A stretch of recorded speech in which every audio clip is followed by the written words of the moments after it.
Trânsito mata, mas mata muito. Gente do céu. Dados extremamente preocupantes. Pesquisa da Associação Brasileira de Medicina de Tráfego, apenas entre março de 2020 e julho de 2021, mostrando que o Sistema Único de Saúde, o SUS, registrou um total de 308 mil internações por acidentes de trânsito. Só no ano passado, mais de 2.090 pessoas morreram circulando pelas ruas. Os números também são preocupantes com relação a motociclistas, ciclistas, pedestres e por aí vai. Afinal, o que nós podemos fazer para mudar isso? Para nos ajudar a entender essa pandemia que se arrasta pelo Brasil há décadas, o Joelson Hora está conosco. Joelson é especialista em trânsito, professor e engenheiro civil do DR do nosso estado. Vamos conversar com ele. Professor Joelson, como vai? Boa tarde, tudo bem, Joelson?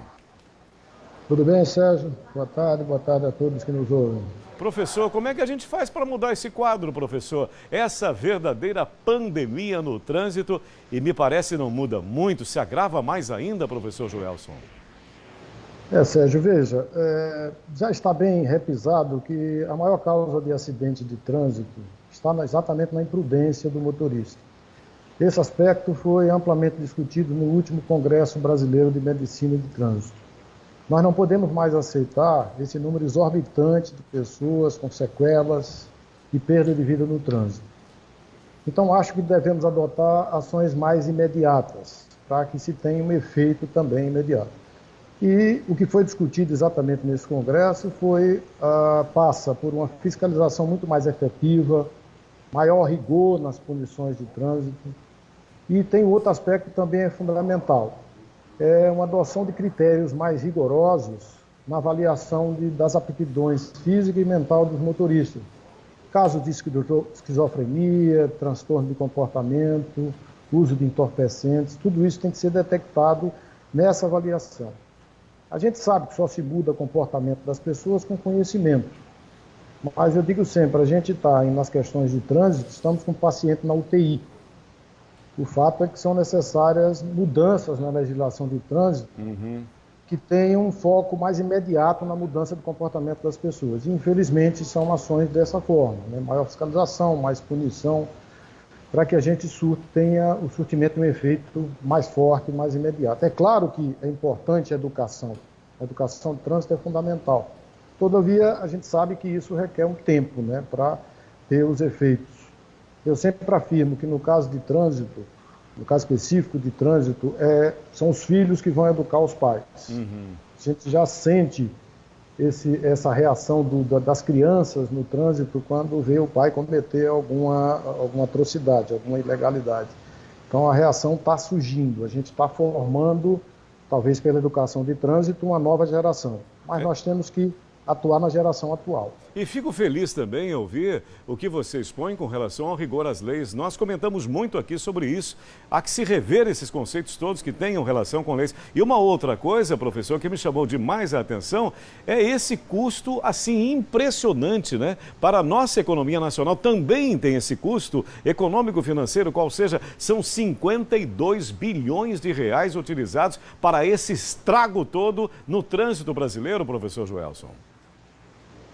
Sérgio, e veja, eu ressalto que esse custo, como você bem disse, é um custo econômico-financeiro, que não é tudo, né? Não é o mais importante. E os danos psíquicos, o estresse traumático, o sofrimento da família, quanto custa o valor da vida de um filho, de um pai, de uma mãe, né? A gente diz que no trânsito, até por essa não punição muito mais forte, o verdadeiro condenado é a família. A gente vê casos e mais casos de mortes em trânsito causada por uso de álcool ou por imprudência, que o condenado fica livre e a família é quem vai para o sofrimento pela ausência ou por uma lesão que invalida a ação, a produção desse ente querido durante vários anos. Impressionante. E um outro dado que também nos chama a atenção, professor Joelson, no Brasil, uma morte a cada 15 minutos, essa morte produzida pelo trânsito. A curto prazo, tem como mudar esse quadro, professor? Então, passa por essa ação. Quer dizer, o que foi discutido muito nesse Congresso foi justamente isso. Nós precisamos que os nossos parlamentares mudem a legislação no sentido da gente ter um efeito mais imediato. É fato que isso não invalida a educação, como eu disse. A gente tem que pensar numa formação dos nossos filhos, dos nossos netos agora, para futuramente a gente ter um motorista bem comportado no trânsito. Mas, infelizmente, as pessoas só sentem o efeito quando pesa no bolso, né? Quando dói no bolso, como a gente diz. Então é preciso ter não só a fiscalização mais efetiva. E a gente tem ações hoje importantíssimas de câmeras na cidade.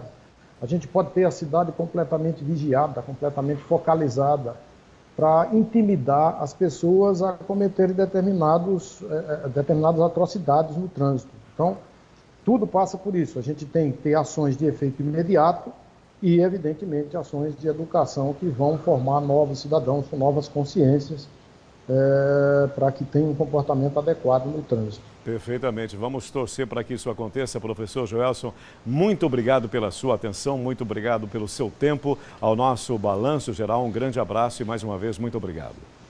Eu que agradeço pela oportunidade. Estarei sempre às ordens. Um abraço, Sérgio. Um abraço a todos.